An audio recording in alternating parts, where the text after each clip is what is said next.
Let's go back to our survey from SurveyMonkey and give you some results that we found that might be a little bit surprising to you. Over the next year, 25% of small business owners expect to increase their full-time staff. This is what they told us just a few days ago. Only 15% plan to decrease their staff. That's what they're planning on now. So there is a hint of optimism.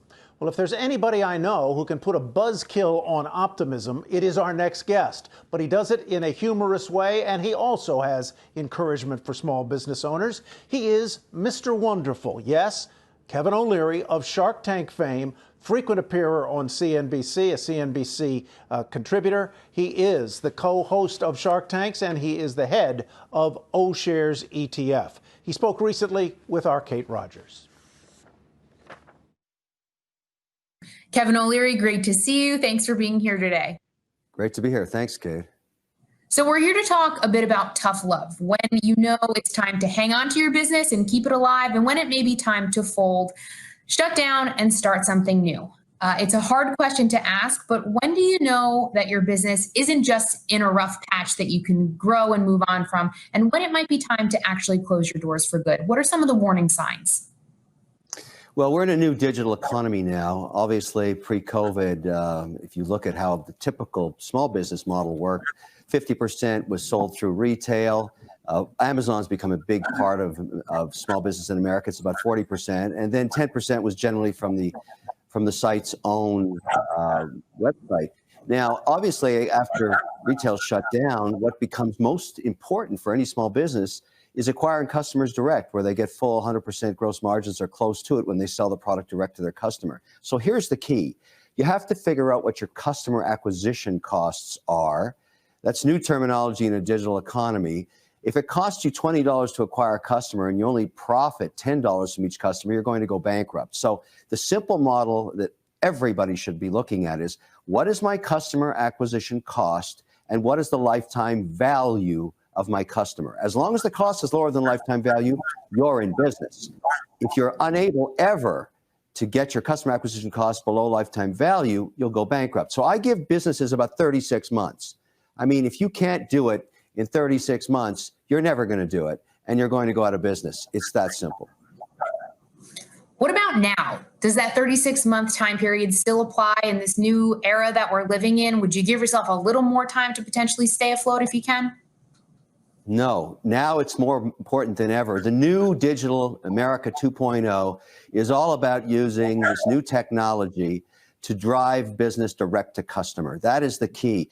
I've got a huge portfolio of companies, Kate, over 50, and they all went into this pandemic equal in some cases. But now that we've gone through almost 6 months of it, about 20% are going to fail. They are the ones that were unable to pivot to a digital delivery direct to customer. Now, obviously, some industries like entertainment, travel, the wedding industry, for example, they have been permanently damaged until there's some kind of therapeutic or herd inoculation to a vaccine, or maybe never. I mean, the problem is consumers' behaviors have begun to shift permanently now. And I'll give you an example. Many people that never used their phones to order groceries before had to learn how to do it, particularly elderly people, or starve to death. Those were their options because they couldn't go out into an economy teeming with COVID, particularly if in that target age group. And they have figured it out. So we have a whole new generation of people using digital that aren't planning to go to stores anymore. And now, whether that's 10% or 15% or 12%, who knows? We don't know yet. But my point is, there is a fundamental shift, and it's changing the way business works. Not all companies are going to be able to make that digital pivot. That's the key.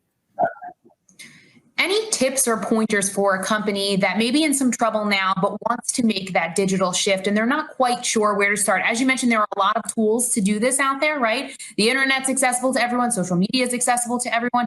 Any talking points or tips that you could give for a business owner that's looking to move in that direction and doesn't quite know where to start? The key is to understand a direct relationship with a customer involves communications. Many people were happy just to sell their product through 2 tiers of retail distribution. They never met their customers. That's all changing now. You have to reach out to your customer, communicate with them, explain the benefit of your product or service. And above all, tell them you're still in business. And so what's occurring now? Let's take an example of a company in Chattanooga, Tennessee. This is a real life example. And their store has been closed down because of the pandemic.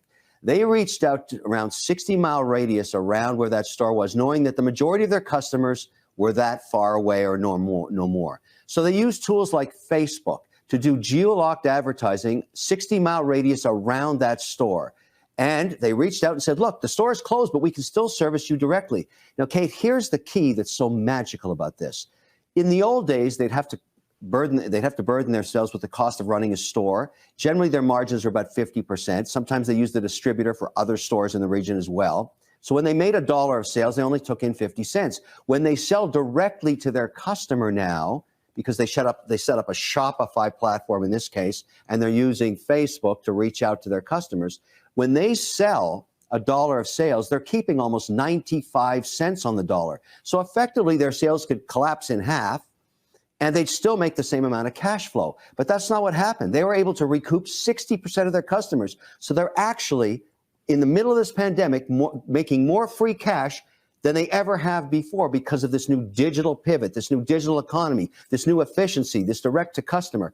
And they own their customer. You got to remember, when you sell through Amazon, a great partner of ours, you don't get your customer's name. They keep it. When you sell direct to your customer on a platform like Shopify, maybe coupled with Facebook or other tools, you keep your customer's name. That's the pivot. Mm-hmm. Let's talk about debt. If your business is in trouble, you have options to potentially take on some debt to keep it afloat. What are your thoughts on that? When is that a good idea? When is that a bad idea? You have to be very, very confident that you are going to be able to survive over the next 18 months. In other words, if your revenues have gone to zero and you have no income, and you have no chance of having income because you're a bar or a restaurant that is forced to be closed, I do not recommend taking debt on that. Now, yes, maybe you got a piece of the PPP, but that's now running out. And I'm not sure Congress is going to put another package together the same way the old one was. If you're taking on personal liability in a situation where you have no revenue, I wouldn't do that. If you have revenue because you've done the digital pivot and you think your business can survive, then using debt might work because interest rates have never been this low in history for borrowers. So there may be a chance to survive that way. Personally, for small business, I hate debt. It's the number one problem maker when things don't go right, like right now. So if you have a burden of debt right now and you can't pay it back, you are technically bankrupt. And I know this one is a personal question, but how much debt should you be willing to take on if it's the right fit for your business? I have an answer for that, Kate, because I've lived through it so many times. Never more than 1/3 of your free cash flow. You can't use more than 1/3 of your free cash flow to service the debt. And that includes the principal and interest payments. That's the magic number. The minute you go beyond that, you put tremendous pressure on your business because you're taking the majority of your free cash flow after you pass 50%, servicing debt, which is not very productive. It doesn't allow you to reinvest in the business. It doesn't allow you to have any free cash flow to acquire new customers. It doesn't allow you to grow. That's why debt can be so dangerous. Mm-hmm. I know you mentioned PPP and obviously Congress working on a potential new aid package that would likely expand PPP, keep it up and running for a bit longer, also could offer some lower interest, longer term loans through the 7A program for businesses that have potentially tapped PPP and want to maybe take on a second one, or for those who are looking at a 7A loan under this program or the actual 7A SBA program. I mean, how do you look at these programs and figure out what might work well for your business in the position that you're in right now? You know, it's not a great idea to take money from the government if your business is simply not going to be viable long term, because there's been such a change in consumers' purchase behavior. And, you know, I think there's many examples, particularly in travel and entertainment and restaurants and things like that, where maybe some percentage of your customers don't come back. If you're convinced that they will and you think it's going to work, I think the next package is going to be more loan-like. It's not going to be free helicopter money like the initial two PPPs were. So you have to be very careful in terms of what are the terms of that loan. If you're going to take down debt, it's because you think your business is going to survive and you need a 12 to 18 month bridge. Most people, and look, there's no guarantee to what I'm saying here, but it's assumed with 126 attempts to bring out some kind of vaccine that one of these will work, and we'll get a therapeutic around the same time too. So that maybe within 18 months, we've solved for Corona-19 in some way, and we can go back to whatever the new normal is going to be. But again, I always caution people, be careful, because debt becomes a barbell of weight on you. And if you've never had debt before, never serviced it, never lived with it in a small business, then you haven't experienced how stressful it can be. Sometimes it's better, and I know this sounds like really tough love, that's how we started this conversation, to let it go, and every entrepreneur knows what this is about, and start anew, afresh, after you have more certainty in what the market looks like. There's no shame to shutting down a business if you don't think it can be viable. Entrepreneurs figure it out. They find new opportunities. Many, and the most successful ones, have failed 1 or 2 or 3 times before they find the one that works for them. Remember, you only need one hit to set yourself free in life. And you can't hold on to something that's not going to work, because it won't give you enough time to find the good opportunity. You got to pivot. You have to realize it's tough out there. And I don't have to tell people that have been entrepreneurs for a long time this, because they know. But sometimes it just isn't going to work out. And you have to find something new, and you can. Question on that. So let's say your business, as you said, tough love, it's time to fold. Do you hang on to part of that idea and roll it into something new? Do you think it's best to just completely start fresh, new idea, new industry, completely pivot the other way? Because people that have worked so hard to build something, obviously it's not easy, right? To close down, admit defeat, and let it go. What do you have to say about that? Yes, it isn't easy, but when you know in your heart it's not going to work, you have to do that. So that's a great question you're asking, and I'll tell you the answer, I think. If you have found during the period that you've been running a business great employees, they're your number one asset. The key to a relationship with your employees is to tell them the truth, the good, the bad, and the ugly. They respect you for that. Never lie to an employee about how optimistic or pessimistic you are. Tell them the truth. You know, they're looking for leadership. They want someone that understands the road's going to be rocky and is going to have their back if they can. If you're folding a business, the key is to go to who you think your best employees are and explain why you're doing it, and ask them to hang in there and offer them, and I've done this myself, a piece of the equity of the new business. It's so hard to find great employees, great managers, great people to run logistics, accounting, compliance, whatever it is. If you found them, try and bring them into the next opportunity. And there's never been a time more important than now to have this dialogue, because I look at my own portfolio of over 50 companies. 20% are going to fail. I know that. They know that, because the market's moved on us. It's changed. The world's different. We know that now because we're watching our revenues dry up, and we don't think they're coming back for a myriad of reasons, all kinds of different reasons. But what we've done is we've accelerated a digital transformation that should have taken 5 years into 5 months. And as a result of that, it's been very, very volatile on all kinds of companies. But I've said to them as I speak to them almost every day, we're a team together. We try and survive. We use our collective buying power to try and drive down our digital costs in advertising and all kinds of things. But I always say, if you've got great people, try and keep them. And the only way to do that is to promise them upside in the next venture. There's nothing wrong with doing that. That is the new America 2.0, sharing the upside. And aside from just being honest with those also valuable employees, what other steps do you need to take if you're deciding to fold? What's the playbook here for closing down and moving on? Kate, I've learned something in the last 5 months that I never thought I'd put so much focus on. What matters now in business, and I don't care what business you're in, you could be in a giant corporate behemoth business, or you could be in a tiny startup. It's storytelling, and I'll tell you what I mean by that. The ability to take a product or service and create a 59-second video about it with fantastic photography, wonderful imagery, and storytelling. That is the new digital America. I don't care if you're a giant sneaker company or you're just starting a clothing startup. You have to be able to tell a story. Customers want to be engaged digitally, and they want to buy direct from you. And you have to have a mission, and you've got to be transparent. You have to be honest. I can't tell you how many video editors, photographers, videographers that I've hired over the last 5 months all around the world. I need more editing capacity like I've never done before to shoot videos of my products as I digitize my platforms and tell stories. great storytellers, great entrepreneurs that can face their constituencies and tell them why they're starting their business and what the mission is and what they're going to try and do for their customers, and be honest with them and communicate with them, they're winning. They're winning. You remember, I talk about 20% failing. I've got 80% that are just killing it right now. Take, for example, a company like this. This is Blue Land. This was supposed to be a digital product. This is crystallized detergent. It was supposed to be sold in retail. Retail shut down. You have no waste. This is a reusable bottle. They have gone completely online. You find them online everywhere, selling direct to their customers. They're 40% ahead of budget right now. They've connected with their customer base. That's what I mean. This was supposed to be retail. Now it's digital.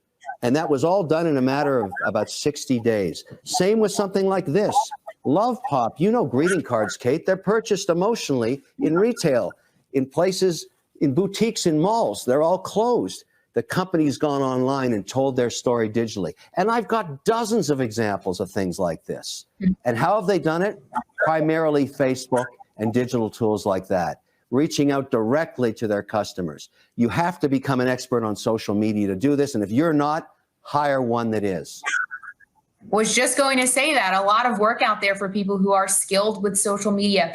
Any other major consumer shifts or changes that you think will happen as a result of the pandemic? We don't have a crystal ball, right? But things have really shifted. You're talking about digitizing your business, shooting video. Any other major changes that business owners that are thinking about pivoting, folding, et cetera, can kind of hear from you, take into consideration for their next idea? Yes, something else, a trend that's absolutely massive. It was fringe only a few years ago, but sustainability is a major theme. If you can create a business that helps reduce waste, such as plastics, you're going to get tremendous momentum within the entire consumer base. If you have a social mission to give back, you sell $1.10 goes to a charity that's meaningful to the business or product. That matters too. This whole idea of giving back is taking on tremendous meaning in this time of immense stress. And businesses that are conscious of that and understand that's the desire of their customer base are getting ahead. They're accelerating. Do you have a social mission? What are you doing to provide and sustain sustainability? What are you doing to give back? How are you helping people that are in need? These are questions every consumer has from the companies that they're buying products and services in a way that I've never seen before. Mm-hmm. Kevin, last question here. What's your best piece of advice for a business owner who is in this tough love position, right, of evaluating the business and deciding if it's going to live to see another day or if it's time to move on? What's the number one thing that you would tell them? You know, I had a mentor years and years ago and said there will be times of extreme stress in your business career. And boy, was he right. His name was Jerry Patterson. He was actually a hockey coach. That gives you an idea that sometimes coaching is an innate talent. He said to me, pick a goal. Make it a short-term goal, maybe 90 days, maybe 6 months, and stay razor focused on that goal. Don't let noise get in the way. Don't let naysayers slow you down. Don't waste a minute of your time debating something with somebody that doesn't help you achieve your goal. Stay focused. And the people that are on your team will see this laser mission you have and join in that momentum. And he was 100% right. This is the time now to stay focused and don't let noise or naysayers get in your way. I mean, it's a classic that you tell a hockey team that's losing. Well, it works in business too. Mm-hmm.